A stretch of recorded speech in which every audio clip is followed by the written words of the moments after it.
Good day, guys, and welcome to episode 89 of the Teacher Emilio podcast. This episode is a bit different because we have not one but two IELTS interviews where you will get a bit of extra practice and get a feel of how the interview is going to be for the first time on video. Shout out to Nestorin and Alfredo for making this video possible. Thank you guys so much for your support. For those of you listening and watching here on YouTube, I hope that you like it. If you have any questions, let me know in the comments. And without further ado, let's get started. Welcome to the IELTS test. Before we begin this interview, would it be okay if we record this? Yes, I'm happy to do that. Thank you. All right, first I would like to start with part one and ask you a few questions about yourself. Could you tell me where you currently live? I currently live in Richmond, in Melbourne, in Victoria, in Australia. I live in an apartment. It's a really nice building. It is an apartment complex, not a house or it's just a small unit, and it's quite a nice place and comfy. Thank you.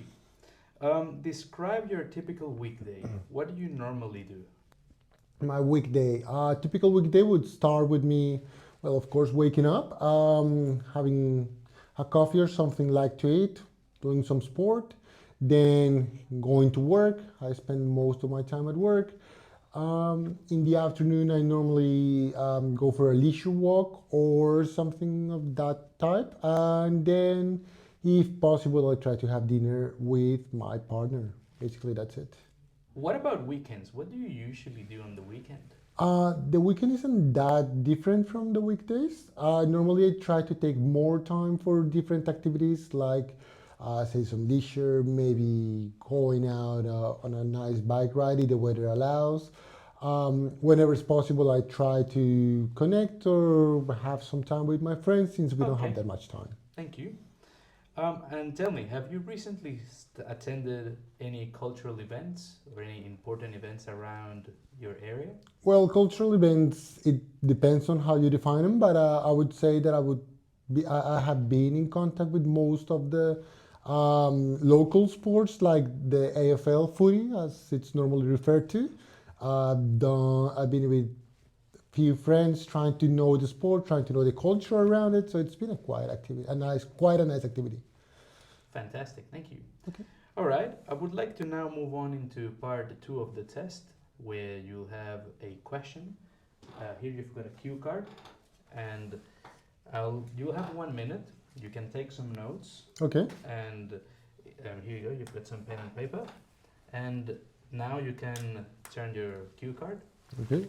There you've got your question, and you'll have 1 minute to have a look at the question. You can take some notes, you don't have to. And then once this minute is over, I'll ask you to please give your answer for about 1 to 2 minutes. If you hit 2 minutes, I'll stop you and we'll continue into part 3. Okay. So you may start taking some notes now. Okay. Thank you.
All right, it's been a minute, so when you're ready, I'll ask you to start your answer, and you'll have, from the moment you start, 1 to 2 minutes. Okay.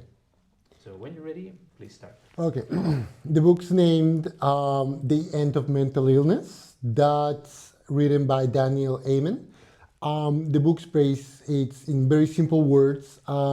It's about a different approach to the mental illness in general terms. It he starts by scanning different people who've had symptoms of anxiety and depression. From there, he has created a holistic view, not only seeing them as a medical issue, but as a way of the person responding to what they have lived throughout their life. Why have I chose to read it? Because it's a really good, a very well reviewed book about mental health. How does it help me? Well, of course, it supports my mental health career. How did I feel? I felt really interested because it has a view and an approach that it's not that common nowadays. Most people, most professionals have tried to only see the mental health from a medical side, leaving aside other things like your lifestyle, the way you behave with people, your social connections, even your spiritual areas that are very important in every single human being to grow as people and who start creating strategies to properly respond to things like anxiety, like depression, relationship issues, addictions, you name it. Basically, this is a really good approach. And I think something that many mental health professionals and even those interested in the area should read, regardless of their position on mental health. It's a really good tool for everybody to use. All right, thank you. That was almost 2 minutes.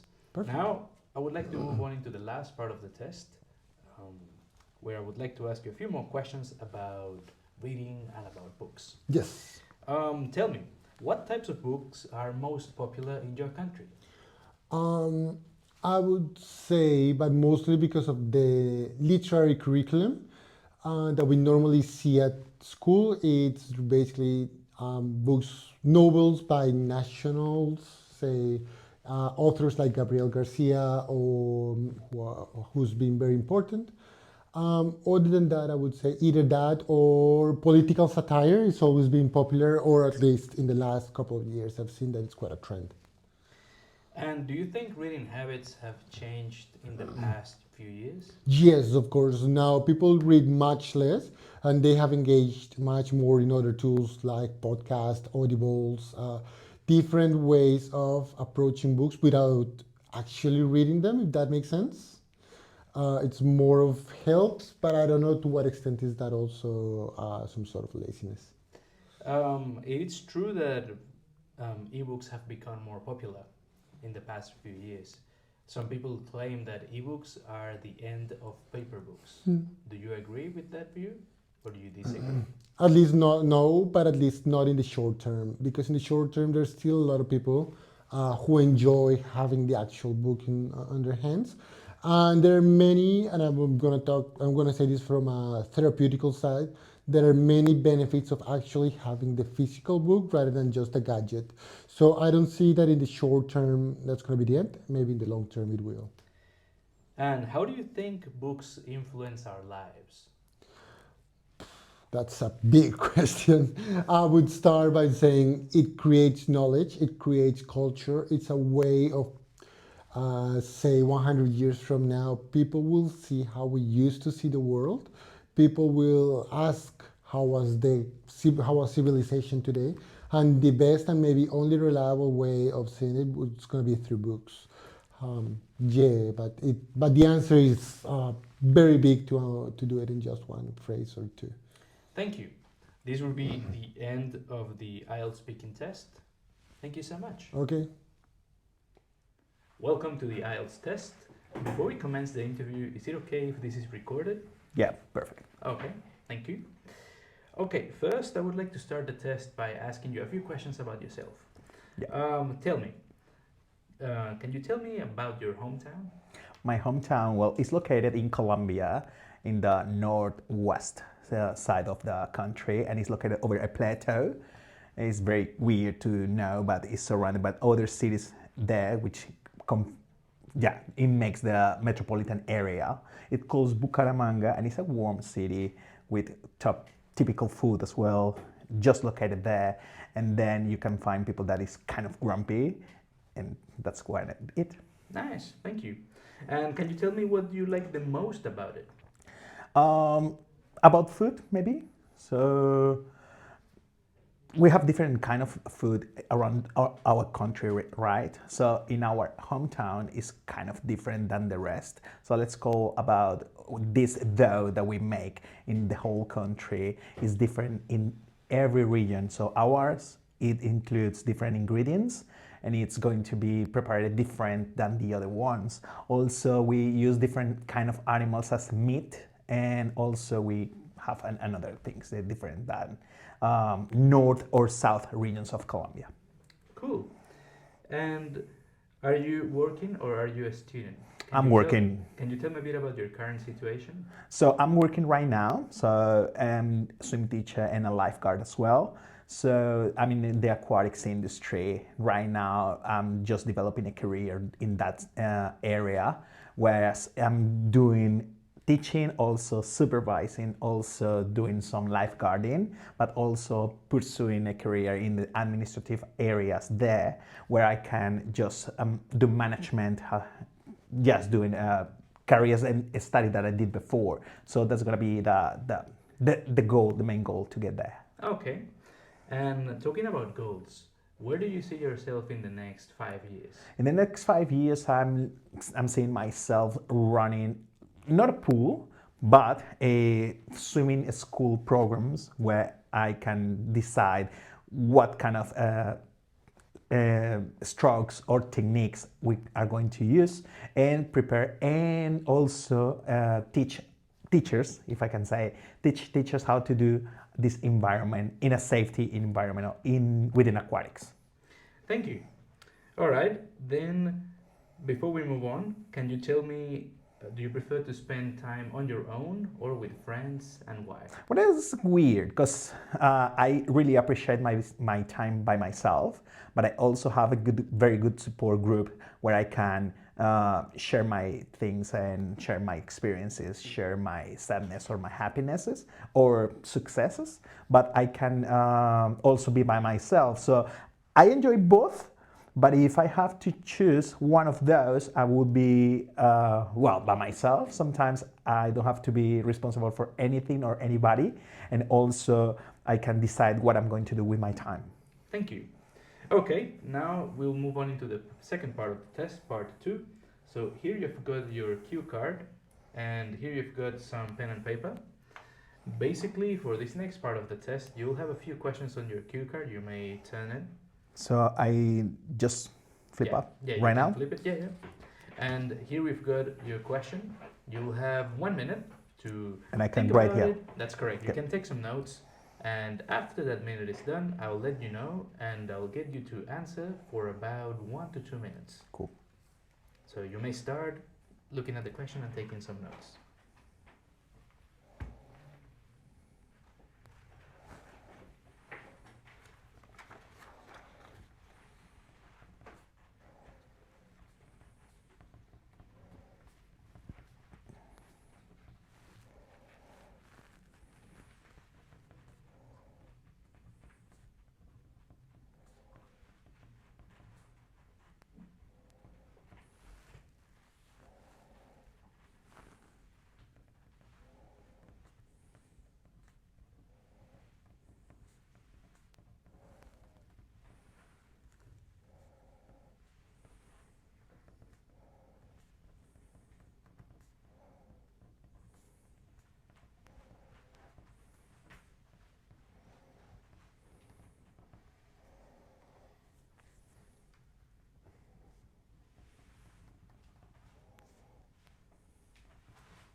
All right, it's been a minute. So from now, when you're ready, I'll ask you to please give your answer, and you'll have 1 to 2 minutes to give your answer. Let me tell you before you begin that if you reach 2 minutes, I'll stop you and we'll move on into part three.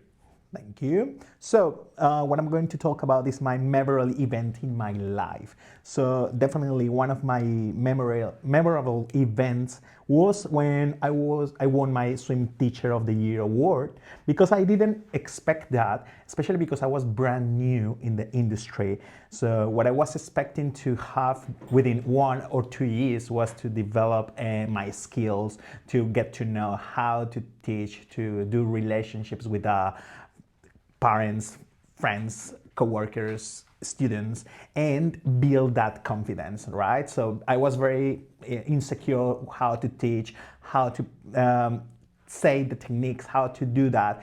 But at the end of the day, it was a really great year. So parents were very comfortable with me, and then within 1 year, I just realized that I could do even more and more and more. So then my coworkers nominated me to be the swim teacher of the year, and then my bosses decided that I was the winner that year, and I was very memorable because I didn't expect that to be in a short period of time to get that recognition. I was, as I said, brand new, and I was with my coworkers, I was with my bosses, and also my partner was accompanying me in all this process, and she was very happy to see what I did, how I did it, and then, of course, when I finished it with the award, I was like, I don't believe this. I can share it with my family, of course, from overseas, not physical companion, but they were with me like with a soul companion. So that was very nice to have. It was very memorable for me, and I didn't choose this as a career from a long time. It was a last minute decision making, changing my work pursuits, and now it's like I need to pursue more. So now I'm building more goals. So let's see. Thank you. That was just 2 minutes. All right, now I would like to ask you a few more questions. Let's move on into part 3 and talk about important or special events. What kinds of national events are celebrated in your country? Well, national events could be related with religion. We are very Catholic, so we have many national days that are celebrated around that. Of course, the celebration of Christmas is a big thing, even though it's around the world, but especially in my country, we celebrate different days around from the very beginning of December, and then until January, something that doesn't happen in any other countries. No, I don't have any more. All right. Do you think the way we celebrate important events has changed because of technology? Yeah, And definitely. why do you think that? Yeah, technology has been put in a part, especially when we were kids. I remember when I was a child, I used to go outside of my house to share time with some other kids around the neighborhood. But these days, technology is helping to put information and knowledges, but also is putting apart this part. And also, it's not about only technology, it's also dangerous situation outside. So it's better to be safe at home, using technology, playing video games, looking in the internet, and not sharing at all. And also it's putting together people that are from overseas. So now we have the opportunity to do these celebrations all together, even if we are from the other side of the world. Before it was impossible. It was the people who was just there, but now it's possible to do it because of technology. And can you tell me what are some of the benefits for cities when it comes to celebrating these important events? So it's very important, cities Yeah. or technology? Yeah. No, the benefits for cities. Benefits for cities. So celebrating that is going to have the opportunity to spread the word even easier than just putting a big billboard outside of the streets. So around internet, you can go and identify all the people that are interested, because data is going to be helpful for that, right? So it's going to be helpful for different cities to celebrate that, just putting the information that it is, and everybody's going to be aware to participate in that, even if it is here or from overseas. So it's going to put it together. Thank you. this will be the end of the speaking test. Thank you so much. Thank you. Thank you guys for watching, for listening to this episode. If you are getting ready for IELTS and you want a bit of extra practice in terms of what went well in this interview and what are some things we can do to improve, check out my Patreon page, link in the description down below, where again I'll do a full analysis and then, we can get ready for that exam.